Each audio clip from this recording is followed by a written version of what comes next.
디모데전서 2장 1절 이하에는 그러므로 내가 첫째로 권하노니 모든 사람을 위하여 간구와 기도와 도구와 감사를 하되 임금들과 높은 지혜 있는 모든 사람을 위하여 하라 그랬는데, 우리가 기도해 주는 것, 그래서 정말 우리가 경건과 단정함으로 고요하고 평안한 생활에 나갈 수 있기 때문인 것입니다.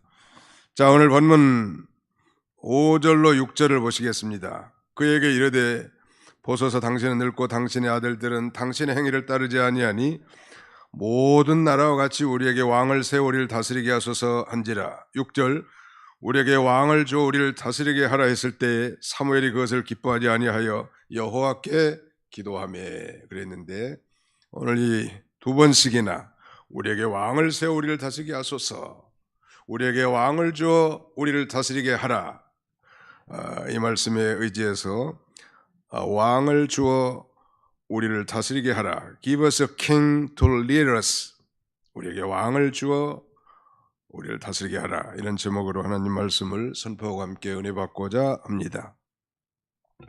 오늘 본문 말씀에는 이스라엘 백성들이, 특별히 그 백성들의 대표들, 4절에 보니까 이스라엘 모든 장로가 라마에 있는 사무엘에게 나가서 그랬는데, 백성의 대표인 이스라엘 장로들이 라마에 있는 나이든 이 사무엘 선지 앞에 나가서 우리에게 왕을 달라고 소위 왕정 제도의 도입을 요구한 것입니다.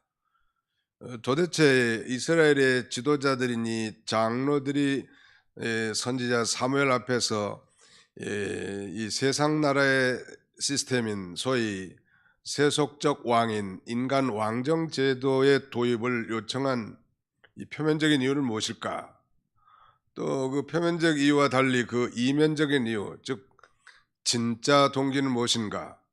그리고 하나님께서 어떻게 응답하셨는가? 이 세 가지 관점에서 하나님 말씀을 선포하고 함께 은혜 받고자 합니다. 왕을 요구한 표면적 이유, The outward reason of asking for a king, 왕을 요청한 겉으로 드러난 이유가 뭔가? 오늘 본문은 이 사무엘 사사의 통치 말기 이스라엘 정치적 상황을 지금 말씀해 주고 있는데, 이 사무엘은 사사 시대의 어떻게 보면 마지막 사사라고 할 수 있네요. 사사란 저지라고 하는데 그 재판관을 가리킵니다. 이 마지막 사사로서 하나님을 멀리 떠난 이스라엘 백성들, 아니 정말 저들의 신앙이 형식화되고 그 다음에는 이 무력해져서 비참한 상태에 빠진 이스라엘 백성들을 저 미스바에 모아놓고 이 소위 회개운동, 하나님과의 관계의 바른 관계 회복운동, 그리고 이 승리의 운동을 표방했던 그야말로 이스라엘 백성들의 이 부흥의 놀라운 지도자고 위대한 사사였습니다. 그러나 이제 사무엘이 나이가 많이 들어서 이제 더 이상 사사로서의 소임을 완수하기가 어려웠고, 그래서 관습을 따라, 이 당시에는 그러니까 이 제사장 직분의 그 세습이 관습이란 말이에요. 그래서 두 아들 요엘과 아비야로 하여금 이 사사를 삼았는데, 요엘이란 뜻은 여호와는 하나님이시다 그런 뜻이고, 아비야는 여호와는 나의 아버지시다 그런 의미가 그 이름 안에 내포되어 있는데, 그 이름만 보면 상당히 신앙적 깊은 의미가 내포되어 있습니다만, 사실 그에 말하자면 이 요엘과 아비야의 할머니 이거 한나 아니요? 그리고 말하자면 아버지는 사무엘인데 그들의 신앙을 본받지 않고 오늘 본문에 보니까 불의한 행동을 했다, 의롭게 살지 않았다는 거예요. 우리 다 같이 3절을 한번 읽어보실까요? 3절 시작. 그의 아들들이 자기 아버지의 행위를 따르지 아니하고 이익을 따라 뇌물을 받고 판결을 굽게 하니라. 이익을 따라서 아버지의 행위를 따랐더라면 참 훌륭한 지도자들이 됐을 텐데, 그렇지 않고 이익을 따라서 뇌물을 취했다. 그리고 판결을 굽게 했다는, 재판해 준 사람이 뇌물을 받으면 그 공의로운 재판을 할 수가 없겠지요. 이 사무엘은 이 아주 깨끗한 사람이었고 백성들도 다 인정한 그런 청렴한 리더였는데 자녀들 그러지 못했단 말. 이거 보면 이 신앙이라고 하는 건 이 세습적인 것이 아니고 개인적이라는 것. 그런 면에서 우리 한국 교회도 소위 목회자의 세습이 한때 뜨거운 감자였습니다. 물론 뭐 각 교단의 헌법에 따라서 그것은 세우고 폐하는 일이 있겠지만 순수한 신앙의 계승이 없는 소위 기득권적 세습, 이건 그 자체가 재앙이라는 거에 말해요. 자신도 그렇고 회중들도 그렇고. 그래서 이 합당한 총회나 교단의 헌법에 따라서 이 리더를 세워야 할 것입니다. 이렇게 말하자면 독실한 신앙의 과정에서도 이렇게 믿음이 형편없는 자녀들이 있단 말. 이걸 보면 인간의 성품이라고 하는 것은 이 환경과 교육에 절대적 영향을 받지 못한 것 같습니다. 오직 하나님 말씀만이, 성령으로 기록한 하나님의 말씀만이 우리의 이 인격을 고칠 수 있고 인품을 바꿀 수 있는 능력이 있는 것이죠. 모든 이 성경은 말하자면 하나님의 감동으로 된 것으로, 모든 성경은 하나님의 감동으로 된 것으로 교훈과 책망과 그리고 바르게 함과 의로 교육하기에 유익하다고 했습니다. 그러므로 성령으로 기록한 하나님의 말씀을 따라 살 때 자신도 모르게 훌륭한 신앙의 인격자로 이렇게 변화되어져 나갈 수 있는 것입니다. 사무엘은 외부적으로 위대한 영적 거장이고 신앙 부흥운동의 지도자였지만 그의 가정 내에서는 이 자녀들을 이렇게 성결함과 거룩함으로 경건함으로 잘 인도할 수 없었던 것 같아요. 그래서 그야말로 겸비해야 할 치욕이 아닐 수 없었을 것입니다. 그가 공사가 다 망하여 너무 바쁜 공인으로서 활동이 많아서 이 사생활에 있어서는 자녀들과 아마 깊은 접촉을 갖지 못했기 때문인지 모르겠습니다만은 오늘 우리들이 비춰봐야 할 이 거울이 되지 않을 수 없습니다. 사무엘 사사의 통치 말기에 그러므로 이제 백성의 지도자들이 나와서 이 사무엘 선지자에게 우리에게 왕을 주어 우리를 다스리게 해달라고, 즉 이방 나라들처럼 왕정 제도를 요구하고 있는 것입니다.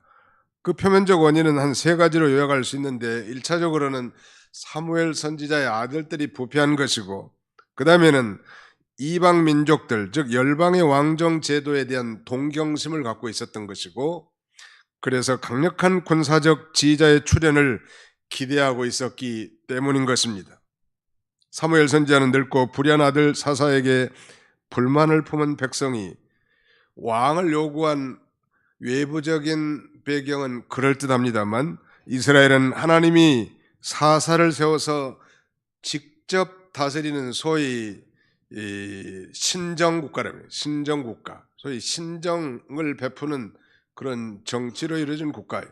하나님이 직접 통치하고 하나님이 왕으로서 다스리는 그런 나라란 말이에요. 그런데 이스라엘 백성들이 주변 이방 나라들처럼 자기들이 원하는 왕을 세워서 통치하게 되면 부강한 나라를 이룰 것 같은 그런 기대를 한 거예요. 이번에 뭐 대통령 선거는 그야말로 뭐 0.73% 차이의 초박빙이었는데요. 그러니까 뭐 과반을 획득하지 못한 거예요. 약 절반은 A라는 후보를, 또 절반은 B라는 후보를 이렇게 대부분 지지를 한 거예요. 뭐 자기들이 지지하고 선택한 데는 이유가 있겠죠, 분명히. 어떤 분은 투표가 있기 전에 저한테 그런 얘기 하더라고요. 이번에는 반드시 그 A라는 후보가 될 거라고 확신을 굉장히 갖고 계시더구만요. 왜 그 후보를, 그래서 그 후보가 되면 뭐가 좋냐 그러니까 그 후보가 당선되면 모든 전 국민에게 100만 원씩 월 돈을 주고 또 얼마 정도는 무이자로 이렇게 대출도 다 해준다네. 상당히 현실적인 판단 같아요. 아무튼 참 그러 이 사람을 부하게 하든지 말이죠. 또 나라의 국방력을 튼튼하게 하는 모든 것은 다 하나님께 있는 것이지 사람에게 있는 게 아니란 말이에요. 그런 면에서 또 뭐 후보들 그 토론대 하는 거 보니까 어떤 후보는 뭐 물어봐도 잘 대답도 잘 못하더라고. 근데 그분이 대통령 된 것 같아 내가 보니까. 앞으로 걱정이요. 우리가 기도 좀 많이 해줘야 될 것 같아. 아무튼 인간 왕의 그 한계성이라는 건 분명히 존재한다는. 다윗은 이렇게 고백합니다.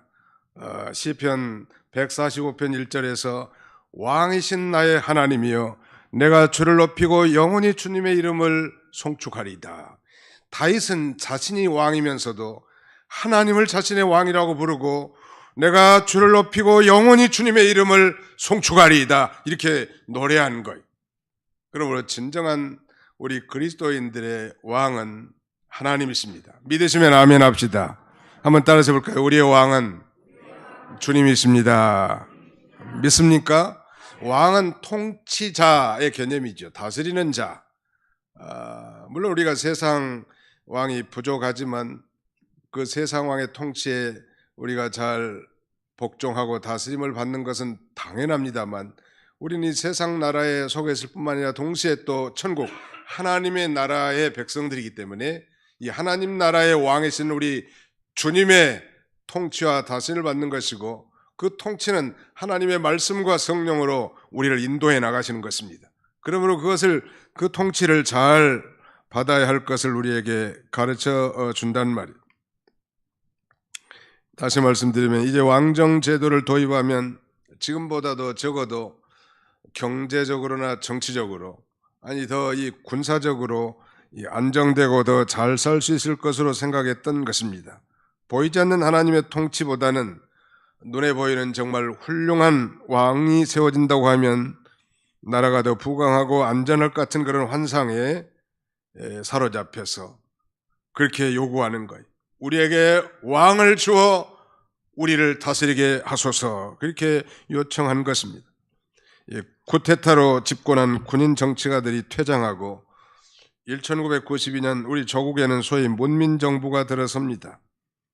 여의도 국회의사당 마당에서 거창한 취임식을 마치고 오픈카를 타고 이제 강화문을 바라보면서 세종로에 진입한 그 당선자는 마치 전쟁에서 승리하고 돌아온 개선 장군처럼 이제 청와대에 입성하는 것처럼 보였습니다. 연두에 선 수많은 구름대 같은 시민들이 청와대를 향한 대통령을 향해서 대단한 환호성을 보낸 거예요.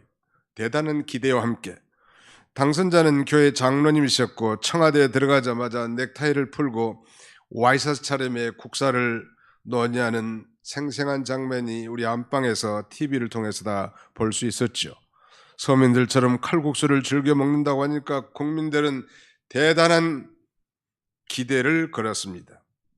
그러나 그의 치세 중에 그의 청렴함은 분명하지만 또 이 금융실명제 같은 아주 좋은 제도를 도입한 것도 사실이지만 아들의 부패 스캔들과 외환위기를 막지 못하고 결국 IMF 지배를 받는 소위 국가 부도 사태를 초래한 대통령이 되고 말았습니다. 사랑하는 성도 여러분, 인간 왕의 한계란 말. 그래서 성경은 시편 146편에 이렇게 노래합니다. 귀인들, 즉 방백들을 의지하지 말며 도울 힘이 없는 인생도 의지하지 말지니 그의 호흡이 끊어지면 흙으로 돌아가서 그날에 그의 생각이 소멸하리로다. 야곱의 하나님을 자기의 도움으로 삼으며 여호와 자기 하나님에게 소망을 두는 자는 복이 있도다. 하나님을 진정으로 나의 왕으로 삼는 사람 복이 있는. 우리는 중요한 숙제를 안고 있습니다. 새로운 왕에 대한 기도의 의무요. 또 그의 통치에 우리가 잘 복종하고 다스림을 받는 것도 포함되어 있겠죠.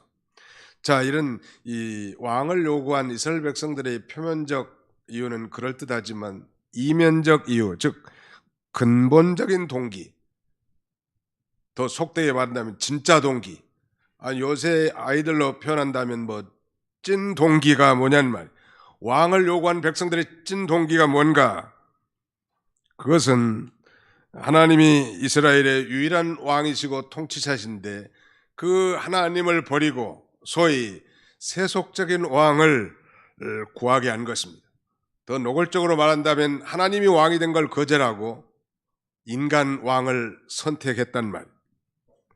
우리 하나님은 언제나 인간을 외모로 취하지 아니하시고 우리 중심, 마음의 숨은 동기를 감찰하십니다. 말은 이렇게 해도 속은 다른 이중적인 인간에 대해서 우리 하나님은 그 심령을 감찰하시고 정확하게 판단하신 하나님이시죠.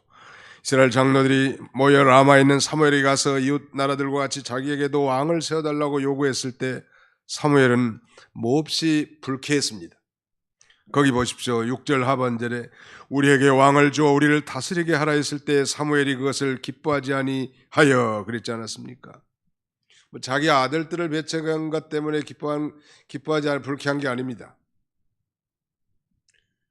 여러분 기분 나쁘면 교회 나와도 내가 원치 않게 기분 나쁜 일들이 생길 수 있어요. 사람들을 통해서 어떤 일들을 통해서. 그때 여러분들은 어떤 행동을 취하십니까? 오늘 믿음 있는 선지자 사무엘은 7절 하반절 6절 하반절에 여호와께 기도하며 정말 마음이 심히 불편하고 이 불쾌했을 때 그는 여호와의 제단 앞에 나가 하나님 앞에 기도함으로 자신의 문제를 해결했다는 사실, 이것은 오늘 우리 그리스도인들에게도 중요한 신앙적 교훈이 될 것입니다. 문제가 있을 때 여호와 앞에 나가 기도하는 것, 그것이 바로 하나님이 기뻐하시는 태도예요. 기분 나쁘면 기도하란 말. 기분 나쁘다고 큰 소리치고 성질내고 기분 나쁘다고 함부로 말하고 그러면 일이 다 뒤틀어지는 거예요. 다시 주워 담을 수도 없고 이거 어떻게 하겠냐는 말이에요. 충분히 지금 사무엘 선지자는 자기를 찾아온 그 지도자들 앞에 책망할 수도 있고 나무랄 수도 있고 정말 이 호되게 꾸짖을 수도 있었겠지만 그것을 꼭 참고 하나님 앞에 나가 기도했다고 했습니다. 자, 기도했죠? 어떻게 기도했을까요? 여호와께서 사무엘에게 이르시되 백성이 내게 한 말을 다 들으라. 이는 그들이 너를 버림이 아니요 나를 버려 자기들의 왕이 되지 못하게 함이니라. 하나님이 그렇게 대답해 주시는 거예요. 이스라엘은 신정국가입니다. 신정국가. 신정정치를 테오크라시라고 하는데요. 테오란 말이 하나님이란 뜻이고 크라시는 정치. 하나님이 사사를 세워서 직접 통치하는 직접 통치인데 백성들은 열방과 같이 왕을 세워서 아주 뛰어난 왕, 훌륭한 왕, 싸움에도 능한 대단한 왕, 국민소득이 5만 불, 주가도 5천 포인트까지 다 올릴 수 있는 그런 왕, 이런 왕 선택하고 싶지 않습니까? 아마 여기도 그런 분 선택했을 수도 있겠는데 하나님이 한번 무너뜨리시면 아무것도 할 수 없는 그런 연약한 존재들인데 세상 사람들은 충분히 그럴 수 있겠지만 우리 하나님의 백성들, 하나님의 자녀들은 그런 그 저급한 동기에서 이 하나님의 일을 결단해서는 결코 안 될 것입니다. 하나님께서 직접 다스리는 신정을 거절하고 세속적인 왕정을 요구한 것인데 참 그런 차원에서 이 사무엘 선지자가 기분이 나쁜 거예요. 내 아들들 배척한 정도가 아니고 정말 이들이 하나님의 다스림과 통치를 받아야 될 텐데 안 믿는 사람들이 하고 있는 그 왕정 제도를 사모하고 있단 말이에요. 이스라엘은 천지 만물을 창조하시고 주관하신 만왕의 왕이신 하나님의 사람과 그분의 직접적인 통치를 받고 있는 민족임에도 불구하고 하나님과 상관없는 이방 민족들의 정치 제도를 도입하려고 했으니 얼마나 정말 안타까워했겠냐. 지도자들의 그런 심정이, 모든 영적 지도자들은 그럴 것 같아요. 성도들이 정말 믿음으로 행하고 믿음으로 말하고 믿음으로 결단하고 믿음으로 응원하는 건 다 기뻐합니다. 반면에 믿음 없는 말을 할 때 기분이 나빠요. 뭐 그 사람 개인이 미워서가 아니고 믿음으로 말하지 않을 때 재미가 없어. 여러분 그 이삭과 리브가 사이에 쌍둥이 아들이 태어났죠. 누구죠? 에서와 야곱이죠. 근데 에서가 결혼을 했는데 말하자면 그 햇사람, 그 이방 여인을 취해 가지고 왔고, 그러니까 리브가가 재미가 없은 거예요. 그걸 아니 에서가 또 다른 여자를 하나 데리고 왔는데 이번엔 이스마엘의 후예 가운데 처녀를 하나 데리고 왔단 말이에요. 믿음 없는 이 며느리를 데리고 오면 시어머니가 기쁘지가 않는 거예요. 그럼 모든 게 다 부족한다 할지라도 믿음이 있으면 그 기뻐할 수 있는 것이죠. 그게 백성의 지도자들이라면 정말 믿음으로 사무엘과 같은 생각을 품고 의논하고 하나님의 뜻을 구해야 할 텐데 그저 열방의 나라들과 같이 이런 왕을 도입해서 왕의 통치를 받고 싶다고 이렇게 불신앙적인 말을 했을 때 사무엘이 얼마나 마음이 안타까웠을까. 힘이 부족한 저도 공감이 됩니다. 사무엘의 마음을 충분히 이해할 수 있을 것 같아요. 마침내 이제 사무엘은 왕을 선택하기 위한 제비 뽑기 전에 이스라엘의 배은망덕한 사실을 지적하고 책망합니다. 그러면서 이 백성들 하여금 너희들을 진정 인도하고 다스리고 통치한 왕이 누구였느냐고 환기시킵니다. 그 뒤로 10장 17절로 19절까지 한번 같이 읽어보겠습니다. 한 장 넘어갔어요. 사무엘상 10장 17절로 19절까지 같이 읽습니다. 시작. 사무엘이 백성을 미스바로 불러 여호와 앞에 모으고 이스라엘 자손에게 이르되 이스라엘 하나님 여호와께서 이같이 말씀하시기를 내가 이스라엘을 애굽에서 인도하여 내고 너희를 애굽인의 손과 너희를 압제하는 모든 나라의 손에서 건져내었느니라 하셨거늘 너희는 너희를 모든 재난과 고통 중에서 친히 구원하여 내신 너희 하나님 여호와를 오늘 버리고 이르기를 우리의 왕을 세우라 하는도다. 그런즉 이제 너희는 너희 지파대로 1000명씩 여호와 앞에 나오라 하고 모든 재난과 고통 중에서 그들을 구원해 내신 분, 아니 저 애굽에서 10가지 재앙을 베풀어 인도하신 왕, 그분이 하나님이셨단 말이에요. 그걸 상기시킵니다. 하나님의 자녀들이 여호와에 대한 신앙이 약해질 때마다 본능적으로 느끼는 게 바로 하나님의 통치에서 벗어나고자 하는 것이 인간의 약한 본성인데, 겉으로 볼 때는 정당한 요구같이 보일지라도 하나님은 우리의 중심을 간파하시는 분이시란 말. 예레미야 선지자는 예레미야 12장 3절에 여호와여 주께서 나를 아시고 나를 보시며 내 마음이 주를 향하여 어떠함을 감찰하시오니 라고 말합니다. 여호와 하나님은 나를 아셔요. 나보다 나를 더 잘 아시는 분, 그리고 나를 보시고 내 마음이 주를 향하여 어떠함을 감찰하시는 하나님, 그런 하나님께서 사무엘 앞에 나온 백성의 지도자들의 그 중심을 다 간파하시고 너희가 참된 왕을 버리고 가짜 왕을 선택한다고, 너희가 너희를 지금까지 인도해 주시고 구원하신 참된 왕이신 주님을 버리고 이제 세속적인 왕을 찾는다고 이렇게 책망하고 있는 것입니다. 그래서 이 기쁨이 없는 거예요. 믿음의 말을 하고 믿음의 행동을 하는 걸 하나님이 제일로 기뻐하시죠. 믿음이 없이는 기쁘시기 못하나니 하나님께 나아간 자는 그가 계신 것과 자기를 찾는 자들에게 상 주시는 이심을 믿어야 할지니라. 믿음이 없이는 하나님을 기쁘시게 할 수 없습니다. 한번 따라서 해볼까요? 믿음이 없이는 하나님을 기쁘시게 할 수 없습니다. 네, 그러면 우리가 부족하고 허물이 많지만 믿습니다 하고 나가는 거예요. 코로나가 있어도 믿습니다 하고 나가는 거예요.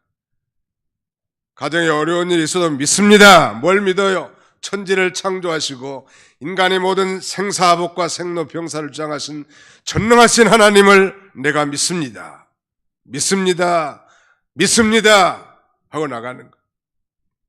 옛날 이병규 목사님은 홍해 바다를 건넌 이스라엘 백성들이 이제 홍해를 건너갈 때 한 발짝 한 발짝 뛰면서 그렇게 외쳤을 거라고 말씀한 게 기억납니다. 아니 지금 믿습니다 한 발짝 뛰고 또 믿습니다 한 발짝 뛰는 거예요. 아니 언제 이 물기둥들이 하나로 합해질지 겁나는 일 아니에요. 물이 갈라져 가지고 양쪽으로 엄청난 벽을 이루고 그 마른 땅으로 건너는데 말이죠. 믿습니다. 믿습니다. 아니나 다를까 이스라엘 백성들이 홍해를 다 건넌 다음에 애굽의 주병들과 마병들이 다 홍해 바다에 들어왔을 때 하나님께서는 그 물을 합쳐버리는 거예요. 소위 애굽의 군사들을 홍해 바다에 수장시켜 버리지 않습니까? 어떻게 보면 우리도 이 광야 같은 이 세상에 한 발자국 한 발자국씩 걸으면서 믿습니다. 믿습니다. 아침에도 믿습니다. 저녁에도 믿습니다. 믿습니다. 그렇게 나가는 거예요. 그러다 보면 하나님이 권고하실 때가 오는 거예요. 올라오너라 하면 이제 올라가는 거예요.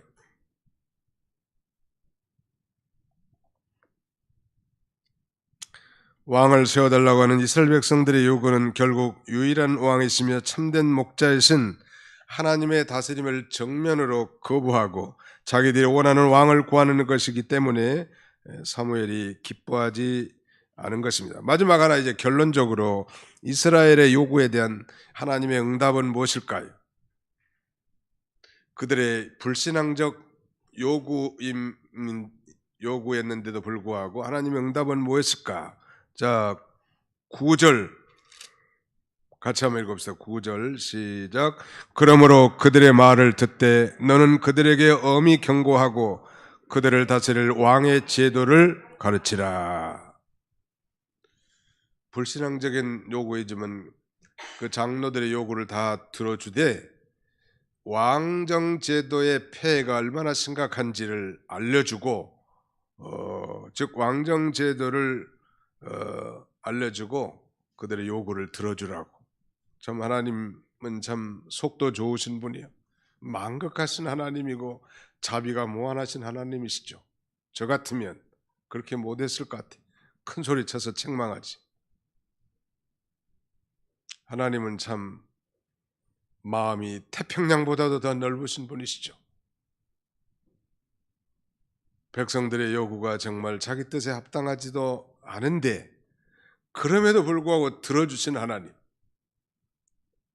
그러나 우리 편에서 기억해야 될 것은 우리 인간의 그 사악에 찬 욕심에 대한 기도와 간구는 결코 축복이 아니라 저주일 수 있다는 걸 잊지 말아야 합니다. 그들의 요구대로 사실 이제 왕을 세웁니다. 그 이름하여 소위 사울 왕인데 사울 왕은 정말 처음에 왕으로 기름 부어 세울 때 행구 뒤에 숨을 만큼 대단히 겸손했지만 서서히 그의 마음속에 야욕이 들어오고 그래서 정말 교만하다가 하나님의 말씀을 불순종하는 폐역의 길을 걷게 됩니다. 마침내 그는 저 길보아산 전투에 자기 아들도 함께 비참한 최후를 맞게 되고 완전히 죽지 못해서 자살을 선택합니다. 그것이 바로 이 장로들, 이스라엘 백성들이 요구한 기도의 응답입니다. 또 이 왕정 제도는 결국 계속 진행되지 못했습니다. 다윗과 솔로몬을 거쳐서 그의 아들 로보암 시대는 이스라엘이 두 쪽으로 갈라져 버렸고 저 북쪽 이스라엘은 주전 722년에 아시리아에서 멸망당합니다. 왕정 제도가 무너져 버리죠. 남쪽 유다도 그 후에 약 150년 가까이 지속하다가 시드기야 왕 때 이제 바벨론에서 왕정 제도가 망한 거예요. 그리고 저 바벨론에 포로로 잡혀가게 됩니다. 왕부터 유력한 백성들이. 이 백성들의 요구, 그러니까 우리가 하나님을 왕으로 삼고 나가는 것이 중요함을 지금 강조합니다. 그러나 하나님께서는 분명히 이것이 하나님의 응답이 하나님의 뜻에 맞지 않았음에도 불구하고 이 기도에 응답하신 것은 이 왕정, 인간 왕정 제도에 대한 폐해와 불합리함을 깨닫고 참된 왕을 기다리게 했던 하나님의 한 수 높은 놀라운 섭리가 그 안에 포함되어 있죠. 수많은 앙들을 통해서 실망하고 좌절한 이 백성들이 먼 훗날 하나님이 보내실 메시아, 인류의 영원한 왕이신 예수 그리스도를 바라보게 하시는 거예요. 요새 러시아와 우크라이나가 전쟁이 아주 한참인데 말이죠.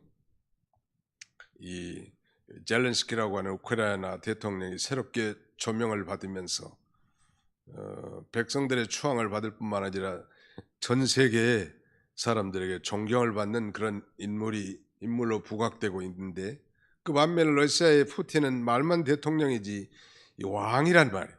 왕이니까 너 맘대로 해요? 지 맘대로 다 하잖아요. 수많은 젊은 병사들을 끄집어다가 전쟁터에 가는지도 모르게 와보니까 우크라이나의 전장터요.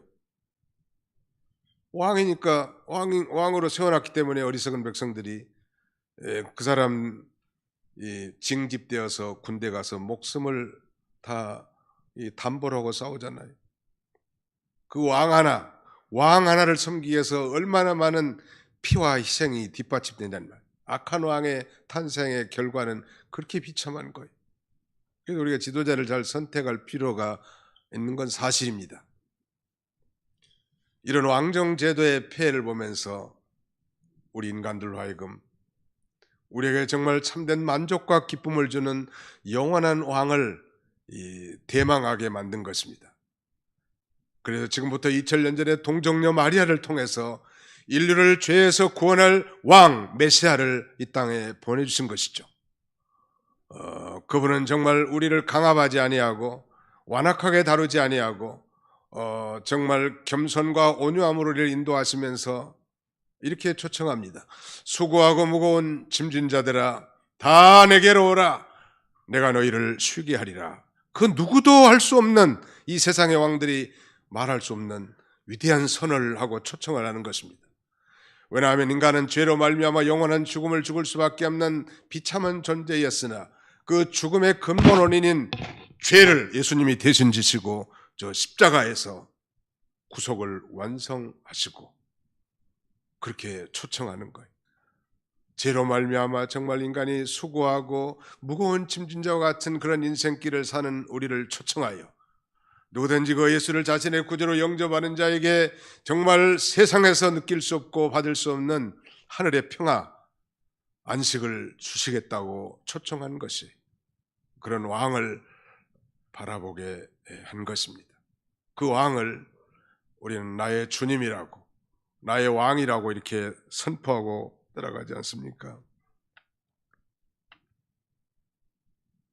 하나님께서는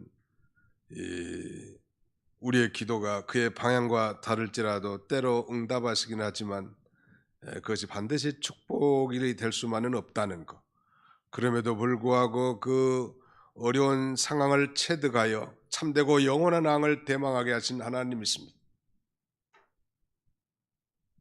이스라엘에서 광야 40년 동안 이스라엘 백성들이 먹었던, 정말 아무것도 농사도 지을 수도 없고 환경이 열악한 가운데서도 살 수 없기 때문에 하나님이 하늘에서 기적의 산물 만나를 내려보내주시죠. 처음에는 이것이 무엇이냐면서 감탄했던 그 하나님의 선물에 대해서 오래 먹다 보니까 신물 난단 말이에요. 그래서 우리에게 고기를 달라고. 하나님이 얼마나 섭섭했을까. 이 만나라는 건 우리 인간이 생존하기 위해서 필요한 모든 영양소를 다 포함한 하늘 양식이거든요. 신령한 양식. 그것만 먹어도 사는데 지장 없는데 고기 달라는, 저 과거 애굽에서 먹었던 이 가마솥에 펄펄 끓는 아마 수육을 생각했을지 모르겠습니다. 고기 달라. 하나님의 뜻은 아니지만 고기 달라고 하니까 하나님이 갑자기 동풍을 불어서 엄청난 메추라기 떼를 이스라엘의 텐트촌에다가 막 부어주는 거예요. 먼지같이 쏟아 부어줍니다. 그러니까 막대기를 잡고 툭툭 치면 한 번에 서너 마리씩 뚝뚝 떨어져. 집에서 삶아 먹고 구워 먹고 볶아 먹고, 춘천 닭도리탕입니까 뭡니까? 닭갈비, 춘천 닭갈비 대 먹고 아마 그랬을지 몰라. 근데 하나님께서 코에서 냄새가 나도록 많이 고기를 줬고, 그 고기가 이 쌓여 있을 때 하나님 앞에 징계하면서 이렇게 시인은 상기합니다. 광야에서 욕심을 크게 내며 사막에서 하나님을 시험하였도다. 그러므로 여호와께서는 그들이 요구한 것을 그들에게 주셨을지라도 그들의 영혼은 쇠약하게 하셨도다. 옛날 성경은 그들의 영혼이 파리하게 하셨다고 이렇게 말합니다. 고기 많이 먹는다고 정력에 좋은 건 아니요. 하나님이 건강하게 하는 건강 만능주의자들, 사실 그건 건강이 그의 왕일 수도 있습니다. 하나님이 건강 주셔야 되는 거지. 자기 욕심대로 살고 지 맘대로 살면서 건강만 관심을 쓴다고 건강해지는 거 아니요. 건강의 선물도 하나님이 주신다는 말 믿으시기 바랍니다. 하나님께 모든 게 다 있는 거예요. 우리가 배운 이 누가복음 15장 하반부에는 소위 이 탕자의 비유, 돌아온 탕조라는 유명한 비유가 나옵니다. 거기에 작은 아들, 둘째 아들이 아버지 앞에 이렇게 나옵니다. 아버지 간섭을 받기 싫어가지고 아버지, 내 몫에 태일 아버지 유산을 미리 좀 달라고. 아버지는 그 아들의 결국 아들이 최후에 어떻게 될지를 번연히 압니다. 그래도 그 둘째 아들의 요구를 들어주죠. 아니나 다를까 이 둘째 아들은 아버지의 자기 몫이 태인 유산을 받아가지고 타국에 가서 기생들과 허랑방탕하다가 다 날려먹고 마침내 정말 먹을 것이 없어서 돼지 지엽 열매를 베어 채우자도 제대로 채우지 못하고 돼지 키우는 집에 빌부터 살았단 말이에요. 그리고 결국은 이제 아버지 집을 생각하고 아버지 집에 돌아가겠다는 마음을 갖게 됩니다. 내 아버지 집에는 품꾼도 많도다. 내가 이제 아버지 집에 돌아가면 아들이라 칭함을 거절하고 품꾼의 하나로 여겨도 좋다 하고 이제 돌아갑니다. 여기서 우리가 간과해서는 안 될 중요한 사항은 아버지가 아들의 마음을 다 알아요. 그런데도 어떻게 될지도 다 압니다. 그런데도 아들에게 자기 분깃을 줍니다. 유산을. 왜 줬을까요? 아버지는 그 결과를 아는 거예요. 나중에 이놈이 가서 다 허랑방탕하고 다 망할 게 뻔할 뻔짠데 그때 아마 아버지 마음을 기억하고 아버지 집으로 돌아올 것까지 다 내다본 거예요. 그래서 정말 회개하고 정말 참된 아들로 살아갈 것을 바라보면서 그의 사악에 찬 그 욕심의 간구를 친히 응답해 준 것입니다. 그런 면에서 성숙한 그리스도인들은 정말 하나님의 뜻을 따라 기도하는 것이 얼마나 중요한지 새삼 다시 한번 생각할 수 있겠죠. 시간 관계상 우리가 다 살펴볼 수는 없습니다만 아무튼 왕정제도의 폐해를 다 알게 한 다음에 백성들의 욕심에 찬 인본주의적 요구를 하나님이 들어주신 것입니다.